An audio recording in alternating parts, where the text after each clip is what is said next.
Welcome to the third hour, where we seek to bridge faiths through informed dialogue. Our goal is to equip Christians to better understand Islam so you can engage with respect, grace, wisdom, and confidence. Let's dive in.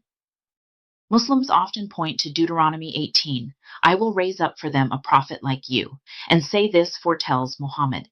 In this episode, we'll read the passage in context, look at the Hebrew terms, survey how both Muslims and Christians argue, and ask, who best fits Moses, Muhammad, or Jesus?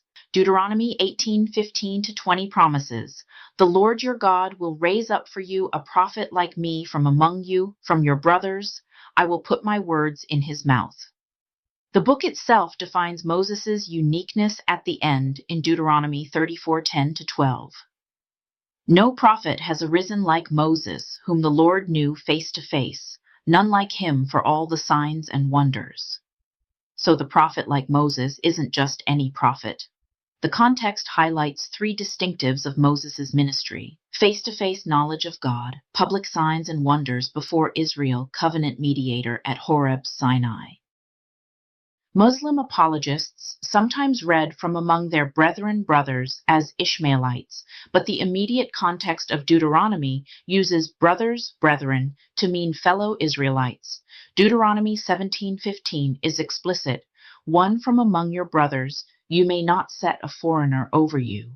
The Hebrew term in these contexts points to an in-house kinsman, not a distant nation. So the promised prophet is expected to arise from Israel, not outside it.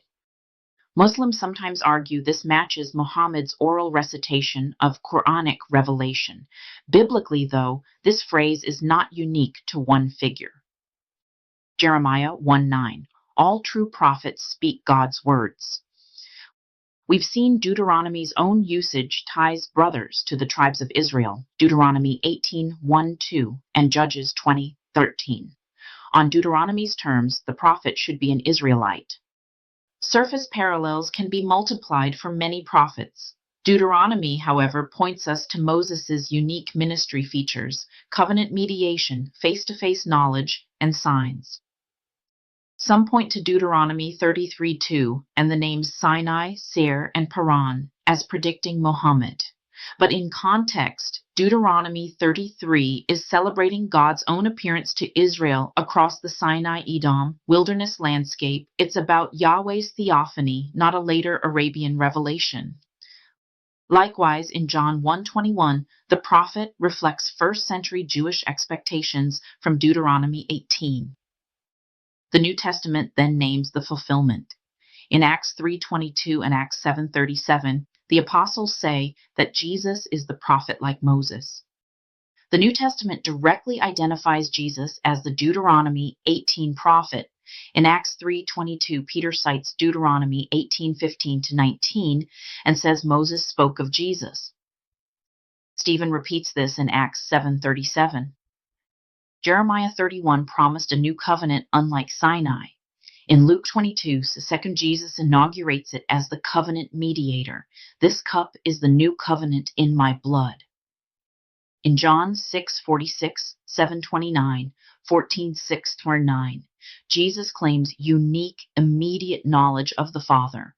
All throughout the Gospels, Jesus' public miracles, calming the sea, feeding multitudes, recall the Moses pattern. In short, Deuteronomy's own criteria and the earliest Christian witness converge on Jesus as the prophet like Moses. By Deuteronomy's criteria, the prophet like Moses would replicate Moses-type public signs before Israel, serve as a covenant mediator to Israel, and have a face-to-face knowledge of God comparable to Moses.